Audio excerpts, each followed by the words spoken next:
And we're recording. And we've gone live on Facebook. All right, just give me 1 second here. Oh, sorry, just 1 second. All right. Well, welcome everybody. Before we begin, I'd like to acknowledge that Brampton Library is located on the treaty territory of the Mississaugas of the Credit First Nation, and before them, the traditional territory of the Haudenosaunee, Huron, and Wendat.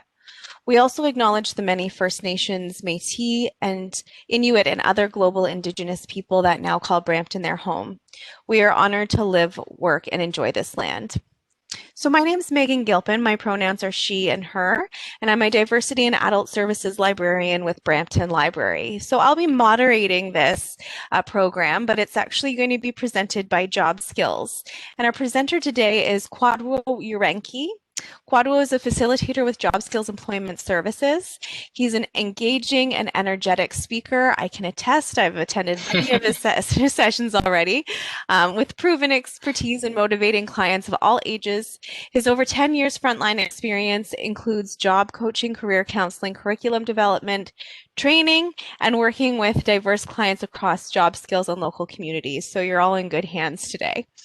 We're excited to have you join us for the second session in our 4-part job skills series. Please leave your questions and comments in the chat if you're joining us through Webex or Eventbrite, or if you're viewing us on Facebook Live, you can leave a comment. And if you're viewing this on Facebook Live and a question comes to you later, you can also leave a comment, and I'm sure Kwadwo wouldn't mind if I ask him for advice and to respond at a later time. So we'd love your questions and comments. Please don't be shy. And also note that I'm recording this right now, and that recording will be posted to Brampton Library's YouTube channel in the coming days. So you can check that out there as well. For those who are registered through Eventbrite today, so all of you on the WebEx call right now, I'll be emailing a resource list that Kwadwo has put together after the session is over. And if you're viewing this on Facebook Live and I don't have your contact information, or YouTube later on, and you'd also like those resources sent to you, please just email events, so EVENTS, so events plural, at bramptonlibrary.ca to request it, and I'll send it your way. So without to pass the mic over to Kwadwo. Good afternoon, everyone. Thank you so much, first of all, Megan, for having me. And I'm excited to be here to be sharing with you guys a little bit more about the resume. So today we're focused on building a resume, or talking about how you could potentially build a resume that can get you noticed. Thank you for joining us.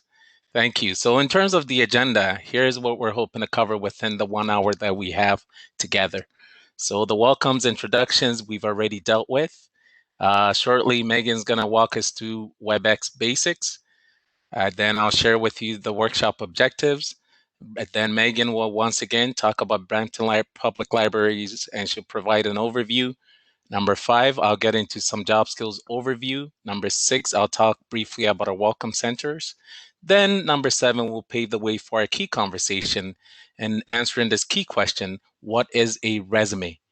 Then we'll follow that up by talking about the power of a resume, developing a resume, parts of a resume, types of resumes that you can utilize as you're actively job searching. And then number 12, we'll talk about accomplishment statements. What are they? How do you begin to use them? Then we'll get into references. I'll give a brief overview. And then finally, how you can stay in touch with job skills. I'll provide our contact information. Thank you. Next, please, Megan.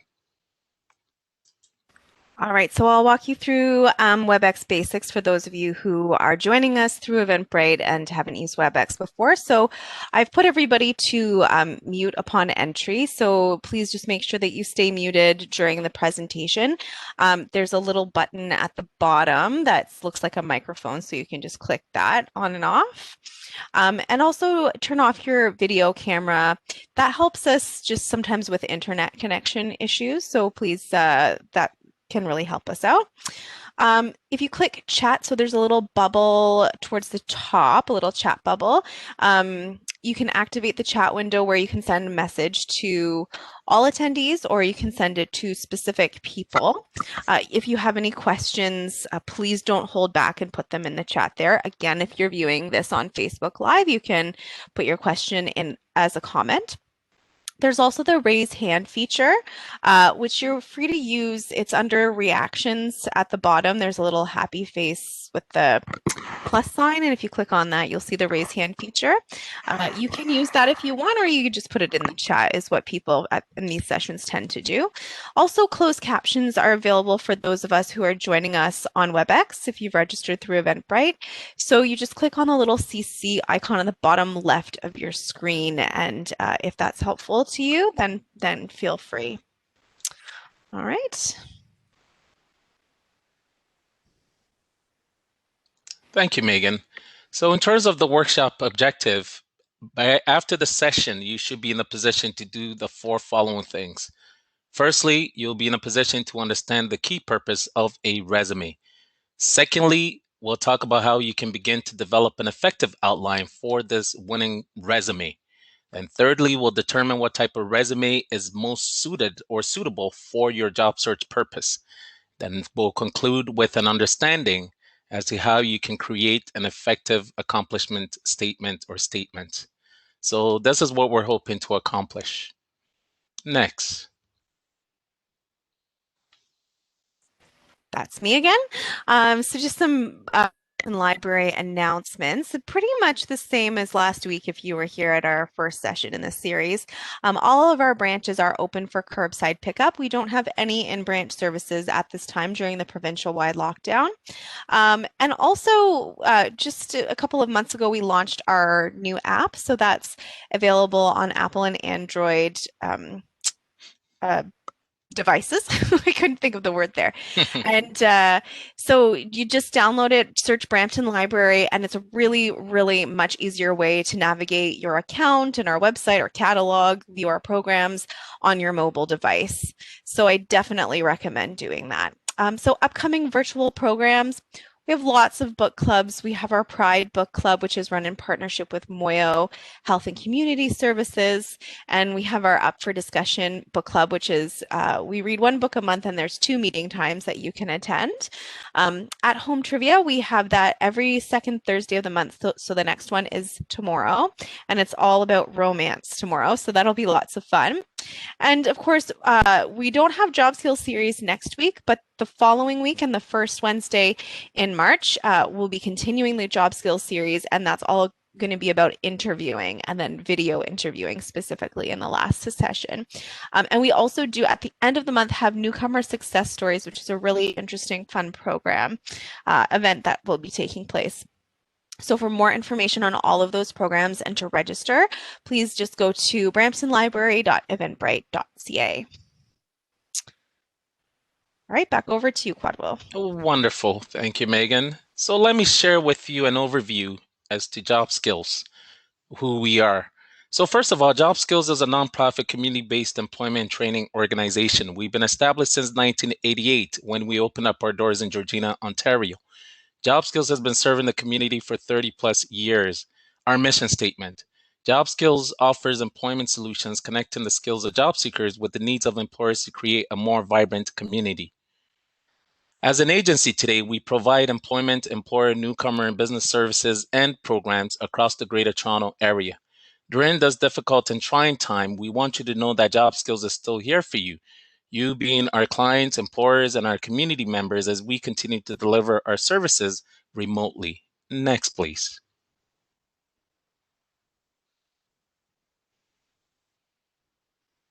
Job Skills Overview.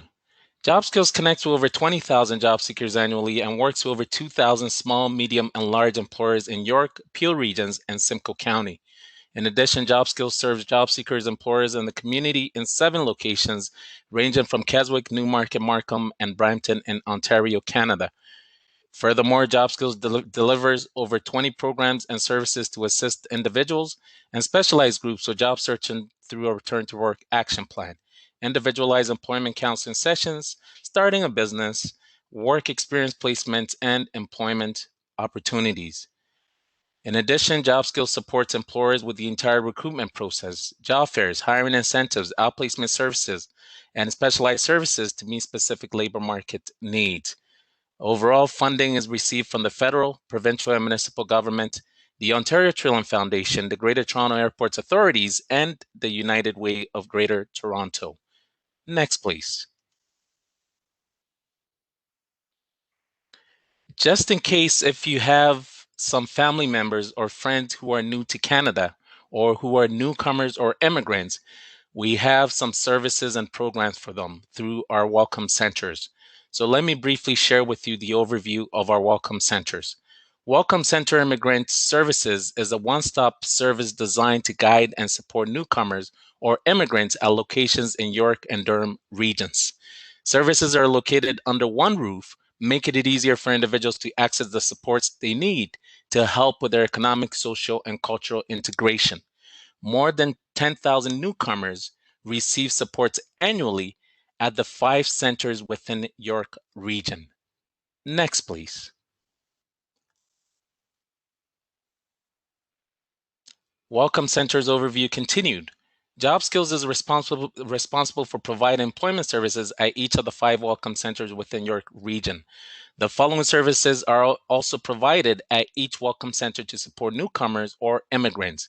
We have settlement and integration services, English language classes, accreditation and qualifications assistance, also interpretation services, and other services based on community needs. Next, please. So at this time, hopefully everyone has a notebook, pen, or pencil ready to jot down some notes. I have a lot of information to share, so please jot down some notes or take some notes. Thank you. So let's pave the way in answering this question. What is a resume? Let me explain.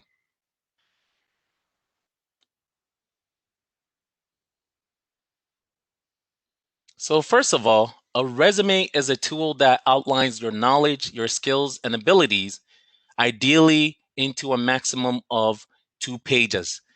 So we'll aim to have the content on 1 page or the maximum of 2 pages. Secondly, we know that a resume should sell you within a short period of time. Also, a resume demonstrates that you can fill the position. Let me explain this point, really important. So if you want to demonstrate that you can fill the position, it's important for you to study the job posting, which I refer to as the blueprint, and really understand the key requirements and responsibilities, and then make sure you diligently match the employer's specific needs. In addition, a resume should have an immediate impact on a potential employer. French study shows that you have less than 30 seconds in which to make an impact. That's why it's really important that you use power words, you use accomplishment statements, and you truly sell yourself within less than 30 seconds. Let me ask this question as I'm moving on to the next point, before I move on to the next point. My question to all of you is this. What section of the resume do you believe that employers read first? So Megan, please put this into the chat window for our friends to respond to.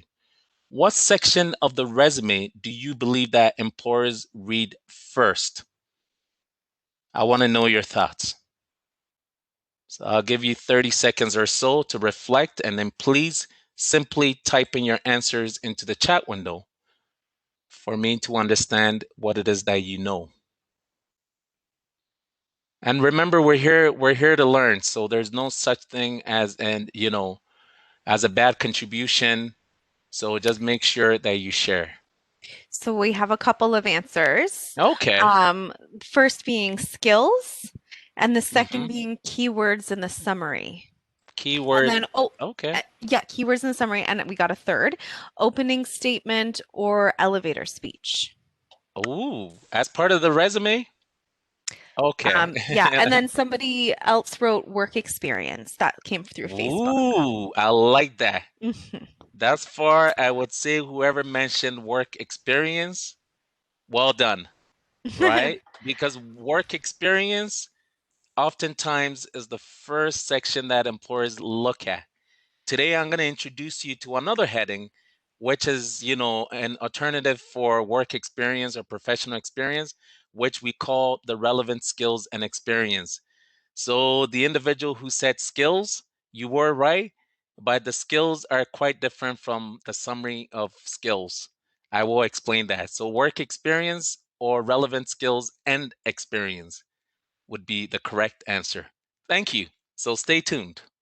So I have a question, Quadro. Oh yeah, go ahead. Another person said transferable skills. Yes, so those transferable skills, when I get into the types of resumes, I will elaborate on that. So they Okay. are right to a certain extent.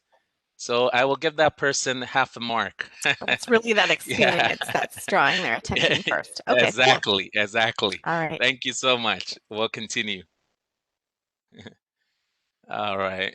So finally, your resume. Oh, sorry, we're still on the last slide, Megan.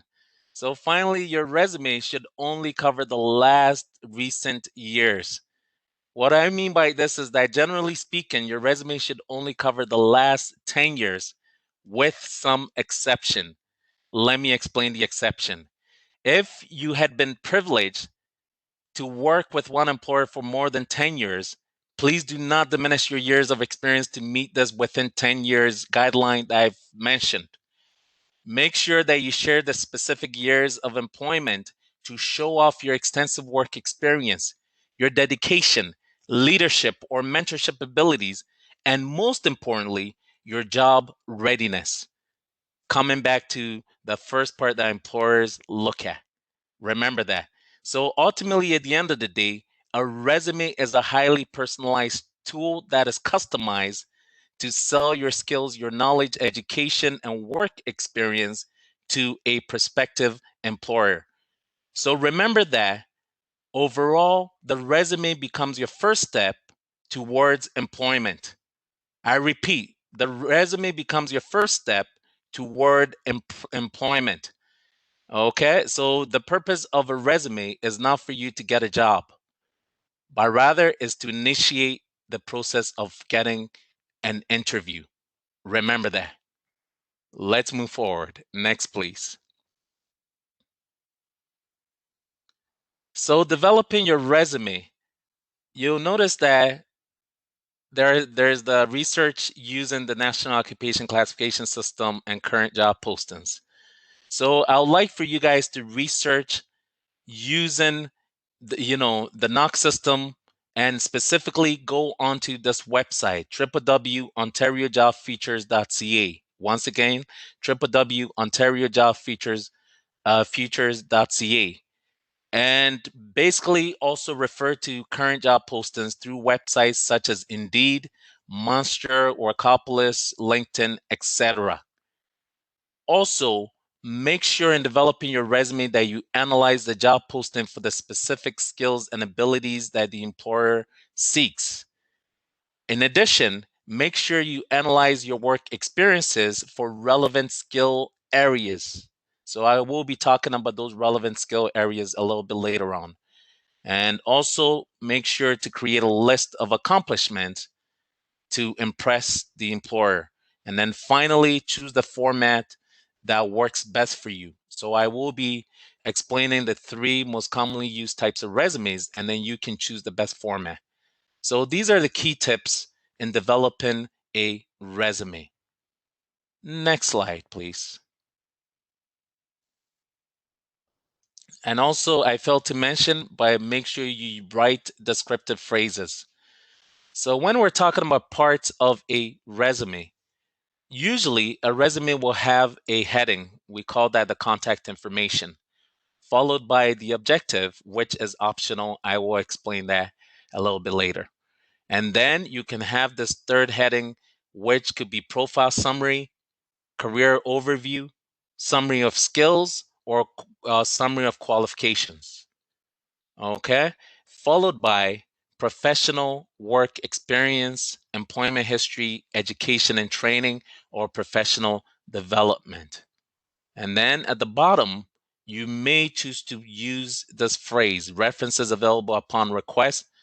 In my opinion, references upon a request or available upon request is redundant. So I don't want any of you to erase important content just to leave that white space at the bottom of your resume, whether it's a page or 2 pages, to fit that reference available upon request at the bottom. Because, friends, the references is something that will take to the interview. So you don't need to state that. Thank you. Next slide. So in talking about parts of the resume, we'll start from the top with the heading. So you can include your full names. I would suggest that if you also have a name that you prefer, you can also use that name. In terms of the address, if you're uncomfortable in disclosing your street number, then perhaps you can just put the city, the province, and your postal code. Okay, but if you're comfortable in disclosing your full address, do so. But I would say that give the employer an understanding as to what region or what part of the city you're based in, especially if you're applying for a job close to home. That then becomes advantageous. Remember that. Also, with the telephone number, please use your most reliable number. I would say that these days, a lot of us we use our cell phones. So if your cell phone is your primary telephone line, make sure you have a voicemail attached to it so that employers can also leave you a message. Finally, for the email, it could be a combination of your first and last name. Please simplify it, make it professional. But if you want to think outside of the box, perhaps maybe you can create an email that speaks to what you do. So, for example, if you're in marketing or advertising, you can come up with an email such as this, right? Creativity in motion, for example, or creative mind at work at gmail.com. These are just examples. But if you can't be as creative, stick with the default with the combination of your names. Thank you. Next slide. So, in talking about the objective line, there's a lot of debate as to whether the objective line is needed or not.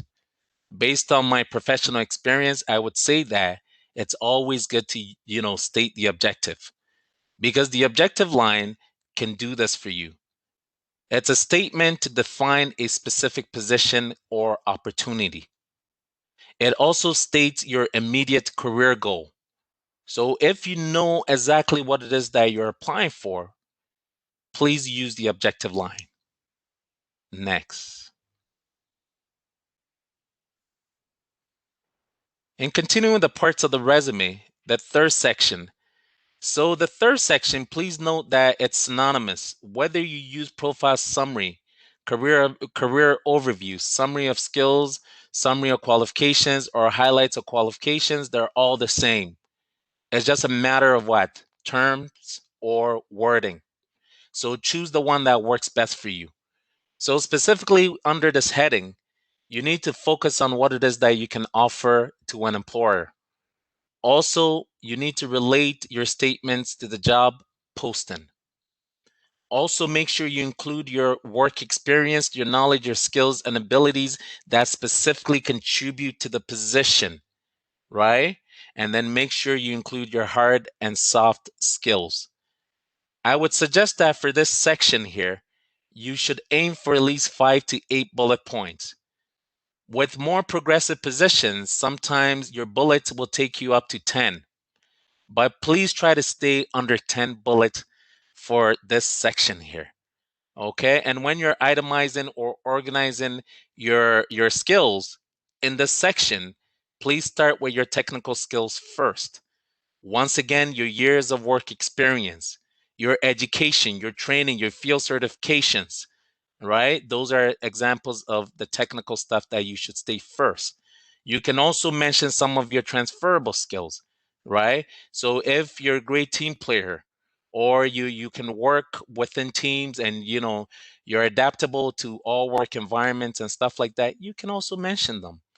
And then at the bottom, you state your soft skills. So the soft skills would be characteristics or traits describing who you are as an individual.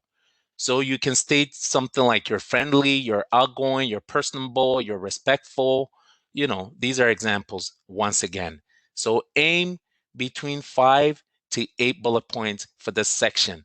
And here's the beauty. Oftentimes the employers will give you the template for you to follow. So usually for this section here, highlights or qualifications, you don't necessarily need to, come up with it, because it should be stated in the job posting, usually under the job's main requirements section. Remember that. Next, please.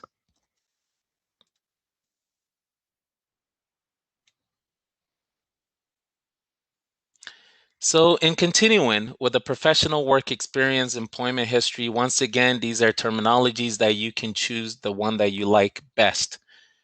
Under this section, it provides a summary of jobs that you've done in the past. Okay. Also, make sure to include your job title or titles, the employer's name, and the specific date of employment. So for the date of employment, I highly suggest that you use years. So you don't need to be specific in stating, for example, today being Wednesday, February 10th, 2021. You can just simply use the year 2021. Okay. Or whatever year you started from. Also, make sure that you include accomplishment statements. So I will be talking about that. So those will be your major successes, contributions, or accomplishments that you've had over the years. And make sure you use action verbs. So in order to write effective accomplishment statement, you will always start with action verbs. All right. And then finally, consider including your volunteer experience or experiences. Friends, this is really important. Whatever volunteer experience you have, it is comparable or comparable to having a job. So, especially if the volunteerism that you were engaged with relates to the specific field or job that you're applying to, please make sure you share that. Even if it doesn't relate, it's always great to show some volunteer experience. Why? Because these days, all progressive employers give back to their community because they understand the importance of that social responsibility. So they want to know that their prospective, employees also embody that value or belief. So share your volunteer experience. Next.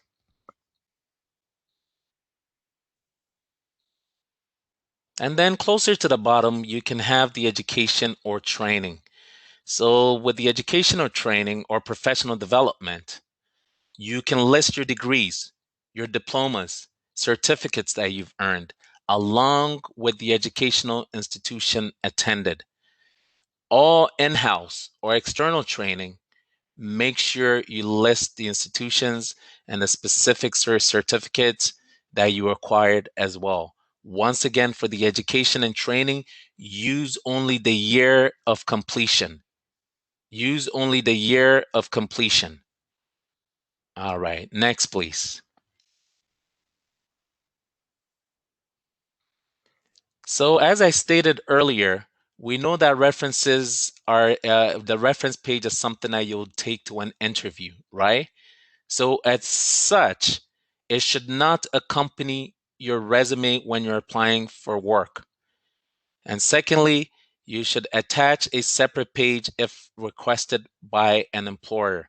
So as you plan on taking it to the interview, make sure that you always give your references a heads up. Let them know the employer that you're going to be interviewed by, let them know the details of the job, and let them know exactly how you wish for them to support you. So, in other words, I would highly suggest that you email that job posting to your reference so that they can also have a look at it and highlight the key points that they can sell you on. And you should also coach them or mentor them so that they can sell you to the best of their ability. Remember that. Next. All right, so we're into the resume styles now. So please note, we're going to be talking about three most commonly used types of resumes. We're going to be talking about the chronological resume, the functional resume, and the combination resume. Next. So let's start with the functional resume. As you can see, there's a template in front of you with the name Eileen Swartz. Megan, please list the bullets for me. You can list all of them. I have, I believe, 4 bullets. One more. Uh, please go back. Okay, excellent. Thank you. So in terms of Eileen Swartz's resume, it is what we call a functional resume. This resume emphasizes relevant qualifications, skills, and abilities and accomplishments rather than dates. So specifically, the heading that I spoke of earlier, the relevant skills and experience section, right in the body of this resume, please look at it. So the person decided to highlight her core skills. So as she is vying for a social work position, she has highlighted her sound counseling skills, interviewing and needs assessment skills, and finally her administration or administrative skills. So that's an example of emphasizing your relevant skills or core competencies. Okay. This resume also highlights areas of experience and expertise, as shown here in the body of this resume. Finally, this resume demonstrates that you're qualified for the job based on your past experience and accomplishments. Please note that for this functional resume, whether you have lots of work experience, moderate work experience, little or no work experience, you can use this resume format. Why is that? Because this resume focuses on what it is that you can do or you can offer your prospective employers without emphasizing what you've done in the past. So once again, it focuses more on your transferable skills that you'll highlight to meet the job's requirements. Okay? So if you think this resume will be suited for you or for your job search purpose, another 2 questions that you can ask yourself is, do you have frequent job changes? Do you have employment gaps? Because if you have frequent job changes and employment gaps, then this resume also works to your advantage, because when you look under the employment history, you'll notice that the employment history is de-emphasized. And more specifically, they use the years, as I've suggested, for the timeline. So if you have those issues with job retention, also consider using the functional resume. Thank you. Let's proceed.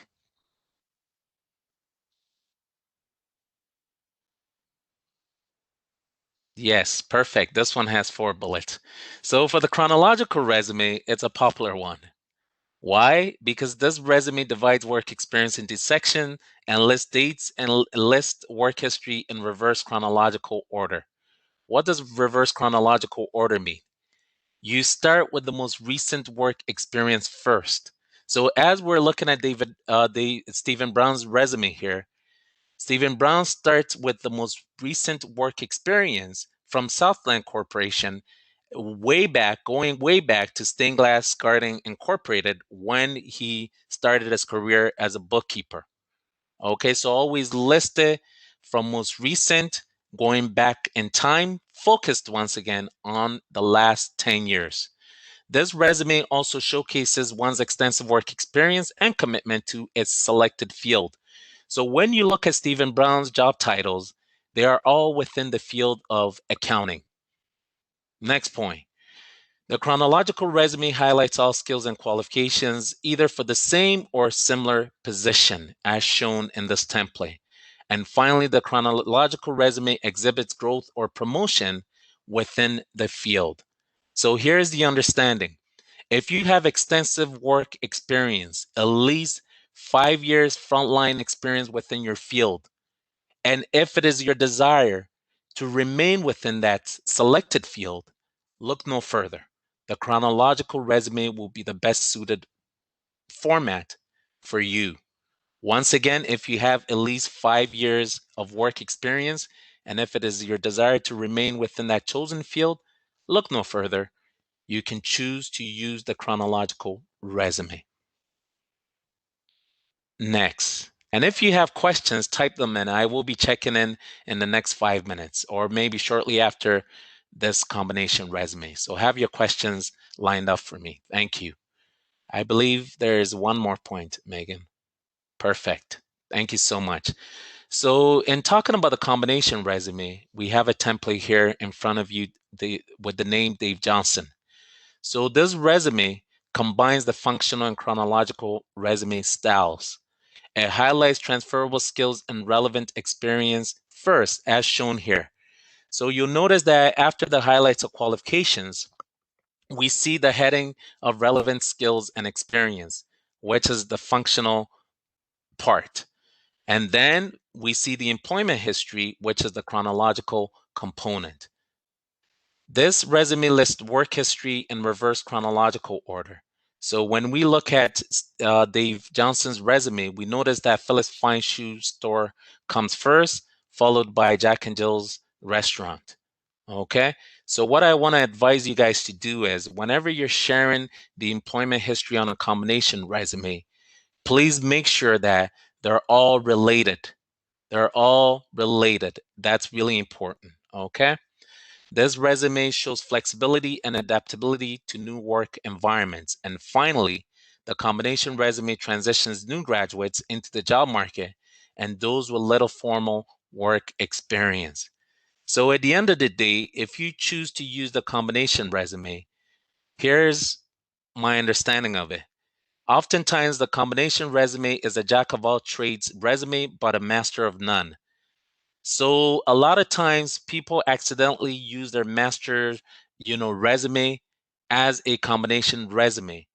And the problem with that is that you're listing pretty much everything that you've done over, the years, which you shouldn't do. Because for every resume, it needs to be targeted, it needs to be modified, it needs to be tailored to meet the specific employer's needs. So make sure that if you're going to use this jack of all trades but master of none resume, make sure that every information that you share is relevant to the position of interest. Remember that. Next.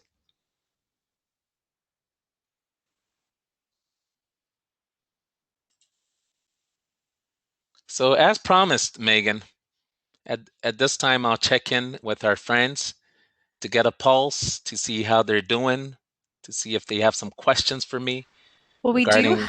we do have Okay, one question that came okay, a few minutes ago, maybe 10 mhm. minutes ago. So this person, I think this is a really important question, actually. They Great. say, if I have stopped working for 1 year because I became a mother, should Hmm. I mention in my resume that I stopped working, or will the potential employer figure it out when they see that my work experience stopped in 2020, Wonderful for example? question. So, guys, please note for your future reference that having a 1 year employment gap is not a big deal. I repeat, having a one year employment gap is not a big deal. It's quite understandable, especially as we're facing this pandemic. So if, let's say, for example, you took that 1 year off for a mat leave, it's no problem. But if you want to sort of diminish that 1 year and you don't want that 1 year gap to show, as I said, you can consider using the functional resume because the functional resume can hide that employment gap. The reason being is that the timeline is not right in front of the employer's face, but rather it's tucked underneath. So it's Mhm. de-emphasized. Okay? So whether you have Interesting. lots of work experience, you can still use the functional resume. Please remember that. Great. There's another question too that came through Facebook. They just want a clarification. They didn't quite catch why they should not mention at the bottom references upon Okay. request. All right. So as I stated, it's assumed that when you go for a future interview, you'll bring your references, right? So as I've already cautioned everyone to not include their reference page beforehand. That's why I'm saying, for example, if let's say you're pressed for space, and you feel, okay, I need to put this phrase at the bottom of my resume or it's not a resume, please note that it's not that important. If you have white space, you can put it if you want, but I suggest that you leave it off because it's redundant. I hope I've answered your concern. All right. Maybe you can confirm by stating yes or Um, something. there's Yeah. like a 20 or 30-second delay on Facebook Live, so if they're Yes, I still with see us, they yes. might I they see might not yes. say, Thank you. but I think that that sounds pretty clear, Quadro. Thank you. Okay, wonderful. Oh, yep, they said yes. Thank you. Perfect. Are there any other questions from anybody? If you think of anything, put them in at the end. There'll be time for more questions. That seems to Wonderful. be it. I guess we'll continue. Thank you, Great. Megan. So we are on the slide. Thank you. Accomplishment statements. Let's talk about it. So an accomplishment statement focuses on an action that you took to resolve a situation or problem or to complete a task leading to a positive and or measurable outcome. So think of the accomplishment statement framework. Think of the situation, the problem or the task, the action, and then the result. So make sure you develop specific, concise statements of what you did and the result or outcome. Please remember to use numbers to quantify your results whenever possible. You can use dollar signs, you can use percentages, right? You can make sure just to quantify, okay?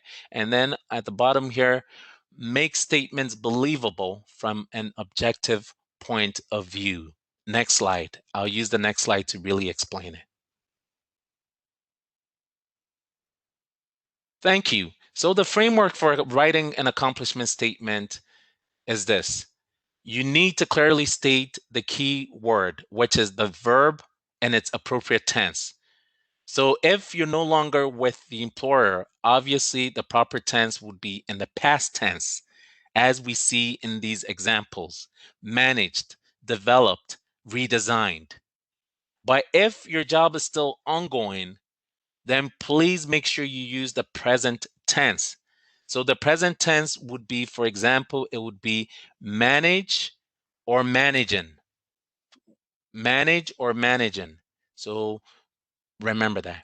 For the description, you need to be able to describe what you did. So focus on the subject or the topic. What exactly are you talking about? So let's look at the last example there. It states, redesigned the ordering process. Redesigned the ordering process. So we understand the description. And then finally, you need to state the value added. So with the value added, you have to make sure that you state a value added statement or result. So at the bottom within this table, we're seeing, I'm using the last example, saving the company time and money. Saving the company time and money. So when you combine these columns together, this is what it should read. Redesigned the ordering process, saving the company time and money. Once again, redesigned ordering process, saving the company time and money. So if you were to hear this or see this actually on a resume, what would you think? Would you think that anything is missing? So my question to you guys is, how can this last example here be improved upon? Redesigned the ordering process, saving the company time and money. I want to know your thoughts. How can this be improved upon?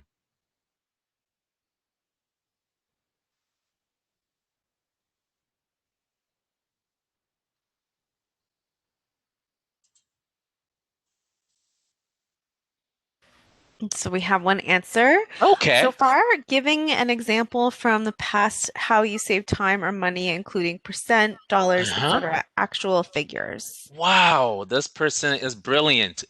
It almost appears as if you had read my notes prior to coming on to this, session. So you're absolutely correct. The value added can be enhanced. right? So if you're talking about how much saving of time that you had with your previous employer, quantify. Are we talking about seconds, minutes, hours, or hundreds of hours, or thousands of hours? Be specific. Once again, when we're talking about money, are we talking about cents?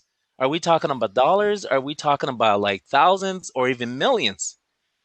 Quantify as much as it is possible. And please don't inflate these figures or percentages or numbers. Make sure you can actually support them if the employer asks for proof. Remember that. Next slide, please.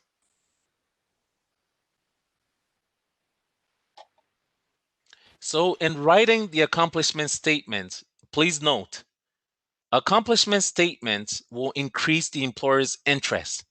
It will stimulate a request for an interview, right? It also helps you to sell yourself to an employer, much more so than just stating your everyday job duties. Also, you want to be sure that the accomplishments you list support your career goals and that you tailor them to the job that you're targeting with the resume. All right.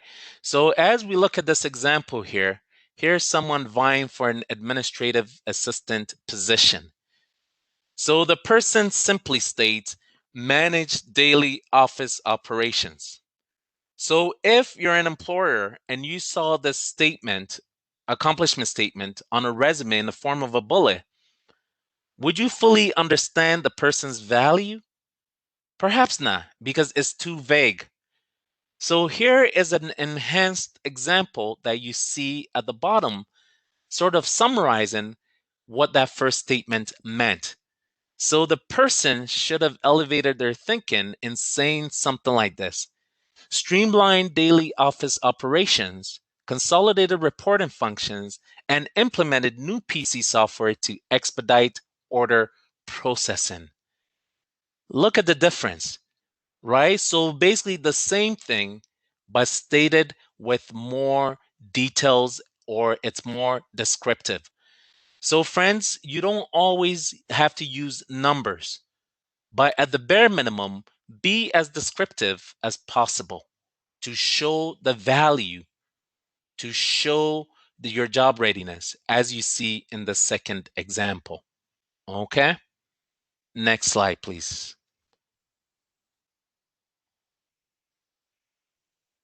And also, just for your future reference, please note that you can include commas to string steps, processes, or procedures together to form one solid bulleted accomplishment statement, as shown in the previous example.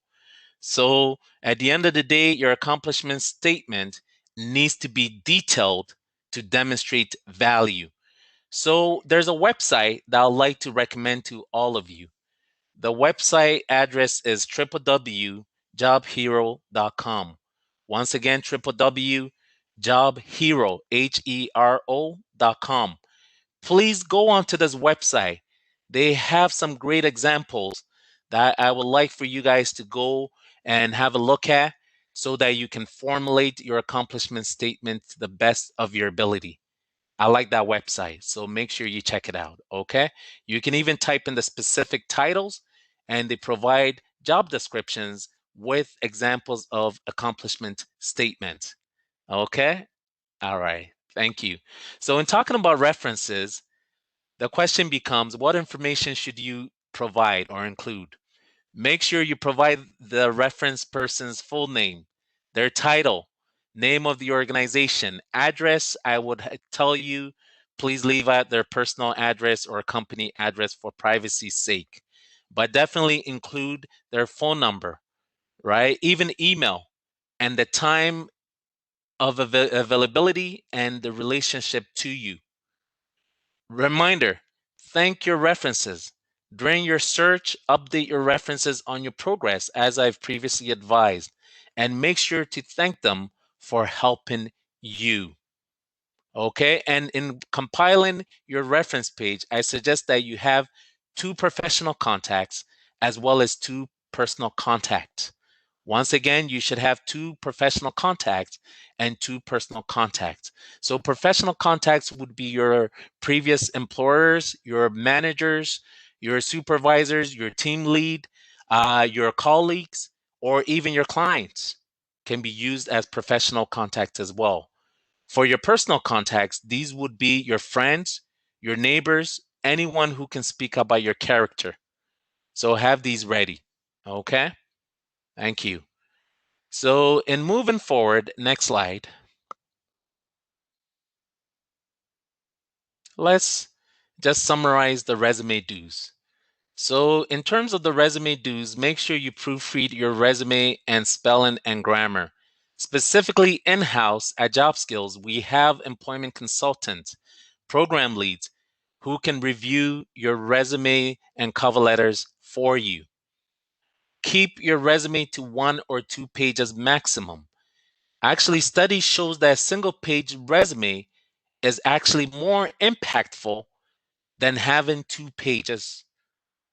So if you can condense everything onto a single page by using some of the tips that I've shared with you today, please do so because it will add value. But if, of course, you're vying for a more progressive position that you need to highlight your extensive work experience, then by all means, use the 2 pages as needed. Also, resume do's keep your verb tenses consistent. As I gave you guys an example, if you're no longer with the employer, it's in the past tense. If you're still with the employer, it should be in the present tense of grammar. Use verbs to describe your accomplishment because when you use verbs, it's demonstrated. It shows that you've done it. Okay? And make sure you use clear font size and font style. So I would like to suggest to you, if you want to use some fonts, consider using Arial, Calibri, Tahoma, right? These are examples of fonts that you should use. And if you ever press for space, you can also manipulate the margins.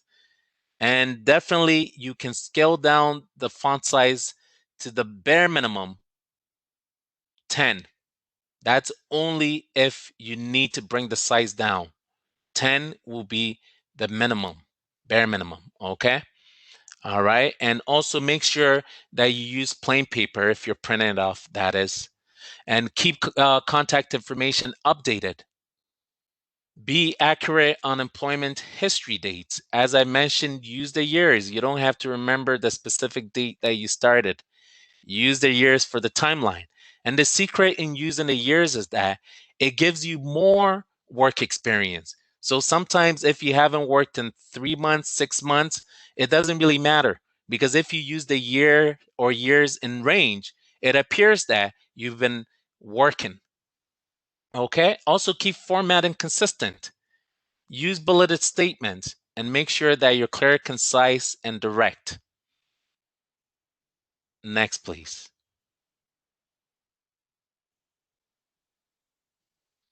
So, sort of the opposite of the do's, we have the don'ts. So, please don't rely on spell check, especially when it comes to company names or when it comes to specific details of your job. Also, don't provide personal information, age, marital status, or anything that can, be used as, grounds for discrimination. So, make sure you avoid any of those things. Don't use slang. Please make sure you use industry jargon rather.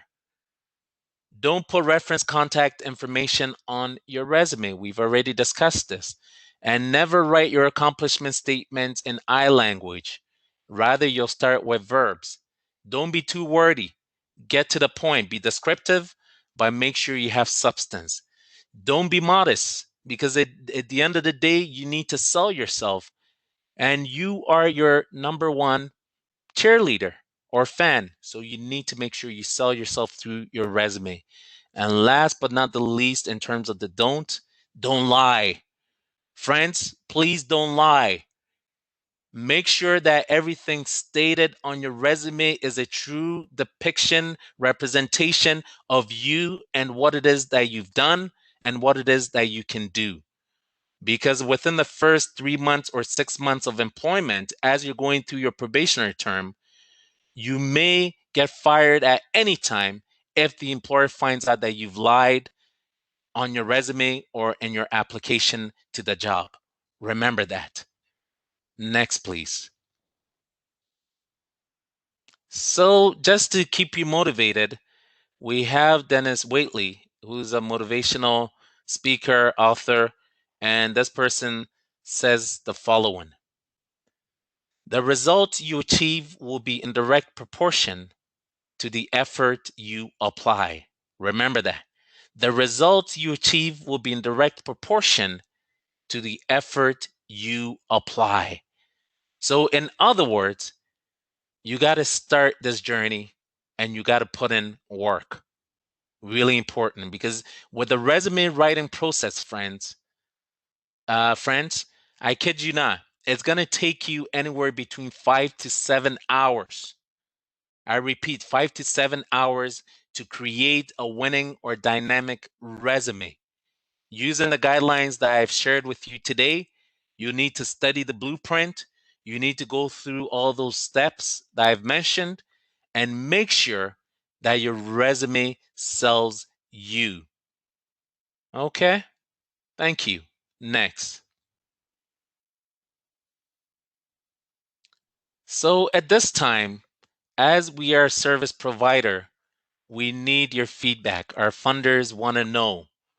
And Quadro's sharing with you today how you can build a resume that will get you noticed. We need to know. So Megan, if you don't mind, can you put our customer satisfaction poll statements into the chat window for our friends to respond to it? So we basically want to know if you've received the support that you needed today from this session. So if you strongly agree, you can type that into the window, or based on the other options that Megan will provide. So here's our contact information meanwhile. Job Skills contact information. So Job Skills services and programs are here to support you. We have more than 40 free workshops that any of you or all of you can attend. Resources for job seekers, employers, and the community, and they're available through our website. For detailed information on our specific programs and services, please call us toll free 1-866-592-6278. Once again, 1-866-592-6278. Feel free to email us at info@jobskills.org. Visit us once again on our website, and please connect with us on social media. We're on LinkedIn, we're on Twitter, we're on Facebook, and please subscribe to our YouTube channel as well. Next, please. Just in case, if you have family members who are based, friends, family members who are based in York region, who are new immigrants, we can help them. Information about specialized services and resources are available to support newcomers or immigrants, and they're available through our website, which is www.welcomecenter.ca. Call us toll free at 1-877-761-1155. Once again, 1-877-761-1155. Email us at info@welcomecenter.ca, and once again, connect with us on social media. So, friends, we've reached the end of our session today. Please don't go anywhere, because we're going to open up the floor for questions and answers. So, officially at this time, Megan, you can stop the recording. All right.